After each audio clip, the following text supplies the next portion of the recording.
Hello everyone, welcome back to our channel. তো তোমরা সবাই কেমন আছো? আশা করি ভালো আছো। আমরা অনেক অনেক ভালো আছি। আজকে আমরা চলে যাব অযোধ্যা রাম মন্দিরে, যার জন্য এখন বাজে 8:30টার মতন প্রায়। আর আমরা সকাল সকাল বাড়ির থেকে বেরোয় রেডি হয়ে টোটোতে এখন আমরা উঠে পড়ছি। আমরা টোটোতে করেই যাব। তো যাই হোক, আমরা কিন্তু এখান থেকে বেরোয় গেছি। আর এখন বেরোই আমরা এখান থেকে, আবার টোটো চেঞ্জ করলাম। এখান থেকে না আমরা আখের রস খেয়ে নেব, কারণ অনেক গরম পড়ছে আজকে। তো সকাল থেকে কিন্তু আমরা কিছুই খাইনি সেরকম। তো আখের রস আমরা এখান থেকে খেয়ে নেব।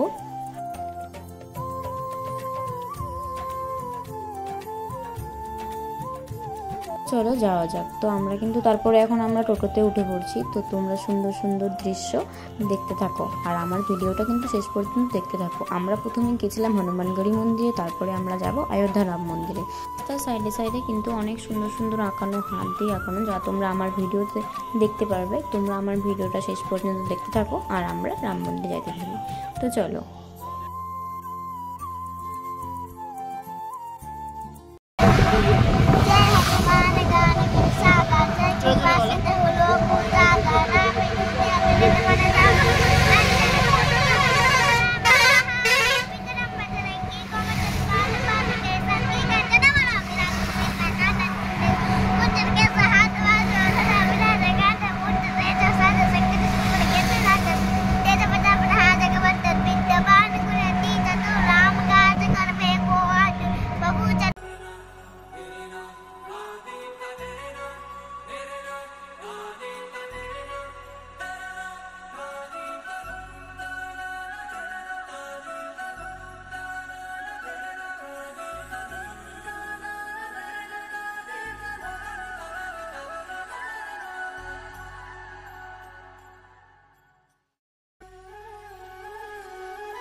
তো আমরা এখন হাঁটতে হাঁটতে যাচ্ছি হনুমানগড়ি মন্দিরের দিকে। তো চলো যাওয়া যাক।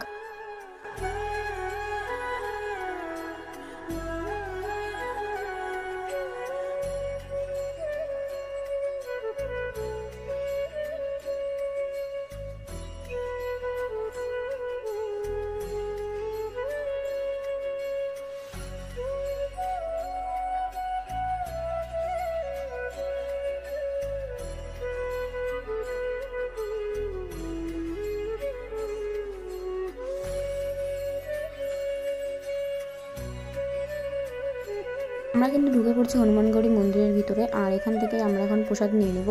প্রসাদ নিয়ে নেওয়া হবে আর মালা নিয়ে নেব। তো এখান থেকে দিদি প্রসাদ আর মালা নিয়ে নেবে।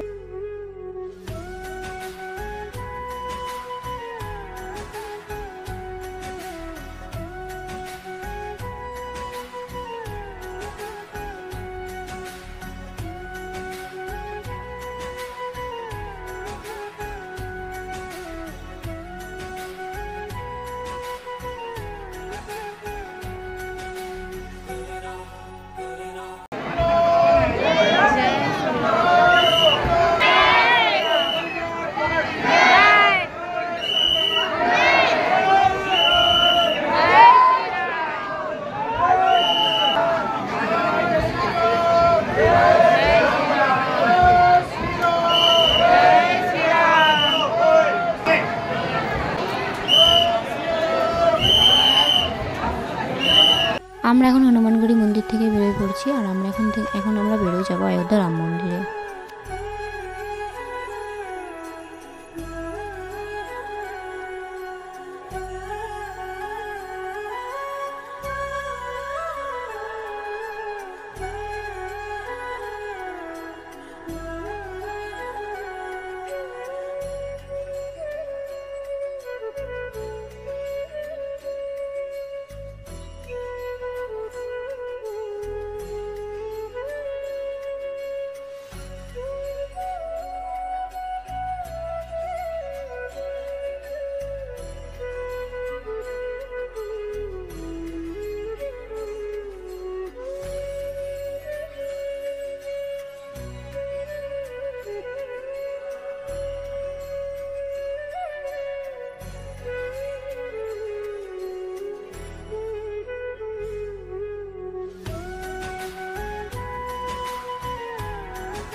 এখন কিন্তু আমরা চলে যাচ্ছি অযোধ্যা রাম মন্দিরে। আর হনুমানগড়ি মন্দির থেকে কিন্তু অযোধ্যা রাম মন্দির বেশি দূরে না, তো 5-10 মিনিটের মতন লাগে হেঁটে হেঁটে যাইতে। তো দেখো আমরা চলেও আসি, আর এখানে কিন্তু মোবাইল অ্যালো ছিল না, যার জন্য আমি সেরকম ভিডিও করতে পারিনি।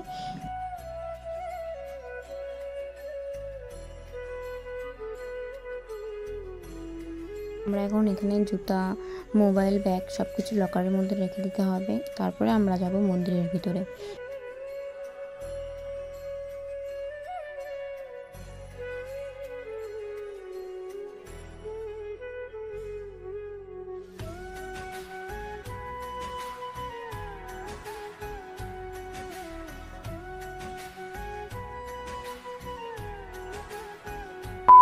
প্রায় 1 ঘন্টার মতো লাগলো আমাদের রামলালা দর্শন করতে। আর সামনে থেকে দেখে আমার অনেক ভালো লাগছে রামলালা দর্শন করে। তো আজকে কিন্তু অনেক গরম ছিল আর অনেক ভিড় ছিল। আর গেটের থেকে কিন্তু রাম মন্দিরটা একদমই কাছে না, গেটের থেকে অনেকটা ভিতরে। তো আমরা কিন্তু অনেকক্ষণই লাইনে দাঁড়াচ্ছিলাম। লাইনে দাঁড়ানোর পরে মেন গেটে আমরা পৌঁছেছি। তো তারপরে এখন কিন্তু আমরা এখান থেকে বেরিয়ে পড়ছি। তো সকাল থেকে তো আমরা সেরকম কিছু খাইনি, তো এখান থেকে রাজমা চাवल খাওয়া হচ্ছে, আমার ভাগ্নিকে দিদি খাওয়া দিচ্ছে, আর আমরা এখানে এটা খাই নেবো। তো খাওয়ার পরে আমরা চলে যাবো বাড়িতে।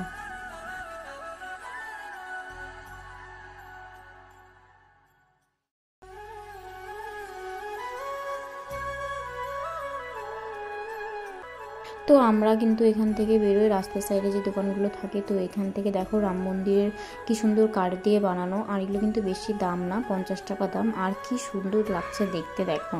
তো যাই হোক এগুলো আমরা কিনবো। তো কেনার পর আমার জান পাখির জন্য তারপরে এখান থেকে খেলনা কিছু নিয়ে নিচ্ছে আমার দিদি।